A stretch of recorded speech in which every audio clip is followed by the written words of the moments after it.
നിങ്ങൾ അറിഞ്ഞോ, നമ്മുടെ സ്വന്തം ചേലക്കരയിലും ഡോക്ടർ ടൂൾസിന്റെ പുതിയ പവർ ടൂൾസ് ഷോപ്പ് തുടങ്ങിയ വാർത്ത. നല്ല ക്വാളിറ്റിയുള്ള, വാറന്റിയുള്ള, ലൈഫ് ടൈം സർവീസ് സപ്പോർട്ട് നൽകുന്ന ഏറ്റവും പുതിയ ടെക്നോളജിയിലുള്ള പവർ ടൂളുകൾ കുറഞ്ഞ വിലയിൽ ഇനി ചേലക്കരയിലെ മേപ്പാടം ജംഗ്ഷനിലുള്ള ഡോക്ടർ ടൂൾസ് ഷോപ്പിൽ സന്ദർശിക്കൂ. Doctor tools, power tool specialist.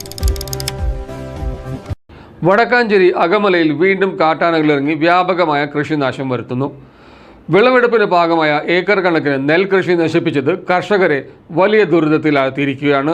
ഒരിടവേളയ്ക്ക് ശേഷം വടക്കാഞ്ചേരി അകമലയെ വിറപ്പിച്ച വീണ്ടും കാട്ടാനകൾ. വടക്കാഞ്ചേരി അകമല മേഖലയിൽ കാട്ടാനശല്യം വീണ്ടും അതിരൂക്ഷമാകുകയാണ്.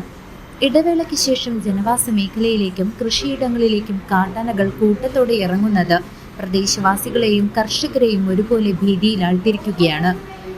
കഴിഞ്ഞ കുറച്ച് ദിവസങ്ങളിലായി രാത്രിയെന്നോ പകലെന്നോ വ്യത്യാസമില്ലാതെ ആനകൾ ജനവാസ മേഖലയിൽ തമ്പടിക്കുന്ന കാഴ്ചയാണ് കാണുന്നത്. പടക്കം പൊട്ടിക്കുന്നതും പാട്ടുകൊട്ടി ശബ്ദമുണ്ടാക്കുന്നതും പോലുള്ള പരമ്പരാഗത രീതികൾ കൊണ്ടൊന്നും ആനകളെ തുരത്താൻ കഴിയുന്നില്ലെന്ന് നാട്ടുകാർ ആശങ്കയോടെ പറയുന്നു. അകമല പാടശേഖരത്തെ ഏക്കർ കണക്കിന് നെൽകൃഷിയാണ് കഴിഞ്ഞ ദിവസങ്ങളിൽ കാട്ടാനക്കൂട്ടം പൂർണ്ണമായും തകർത്തത്. മാസങ്ങളുടെ അധ്വാനത്തിന് ശേഷം വിളവെടുപ്പിന് ദിവസങ്ങൾ മാത്രം ബാക്കി നിൽക്കെയാണ് കർഷകരുടെ സകല പ്രതീക്ഷകളും തകർത്ത് ആനകൾ കൃഷിയിടത്തിൽ നാശം വിതച്ചത്. ഏകദേശം 80 ഏക്കറോളം വരുന്ന പാടശേഖരത്തിൽ 20 ഏക്കറിലധികം കൃഷി ഇതിനോടകം തന്നെ ആനകൾ ചവിട്ടിമെതിച്ചും തിന്നും നശിപ്പിച്ചു കഴിഞ്ഞു.